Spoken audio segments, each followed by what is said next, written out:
have looked at kind of online profiles before, but it's never impacted any decisions that we've made. So yeah, it's not a regular part of our review. But when we have gone that route, it hasn't affected anything. Yes, I do look up, I'll Google somebody's name, I'll look them up on Facebook. Has it ever actually impacted how we rank somebody? No. One part is that somebody who might be pharmacy is a small world, so somebody might actually be their friend or a student who was maybe 2 years above you and you're now a resident. That student has access to your account and they know what you post. They know what kind of lifestyle you live, and they might be a pharmacist where you're working or where you're applying. So yes, things come through social media, more is presented about your life. If you worked as an intern somewhere and maybe your friend saw your account and you called into work because you were drinking the night before, those things get around. And so I would be and I don't think it's just social media, but social media does definitely enhance people's knowledge of your personal life. And so I would just be, number one, don't partake in those activities. Don't go out drinking and then call into work sick the next day. Like, it's just not appropriate. And it can go something as simple as,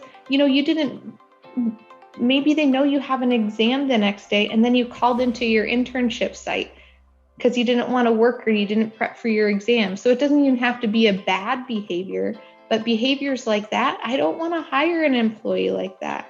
You need to plan in advance. You need to figure out how to get to work on time. I do not. Okay. Not purposefully.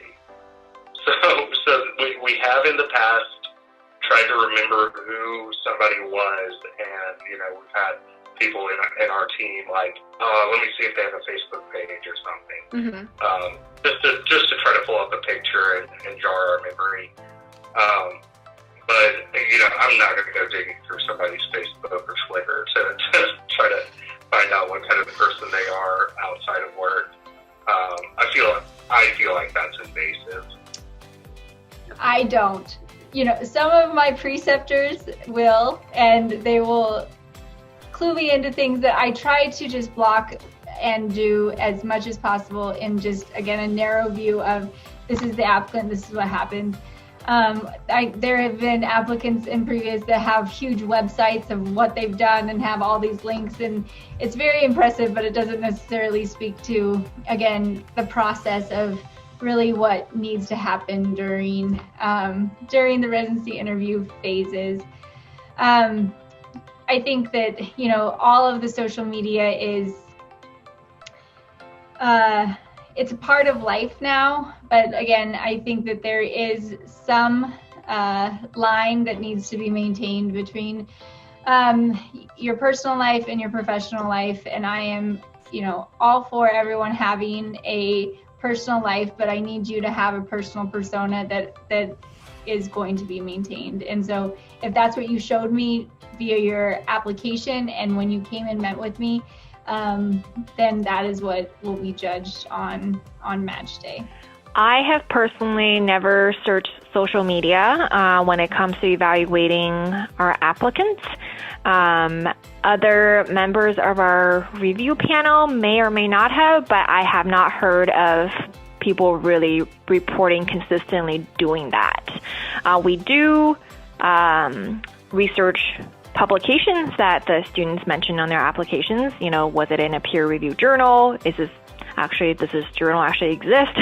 Or is it just something that's completely made up? But yeah, no, we don't, it's not part of our process to look at social media.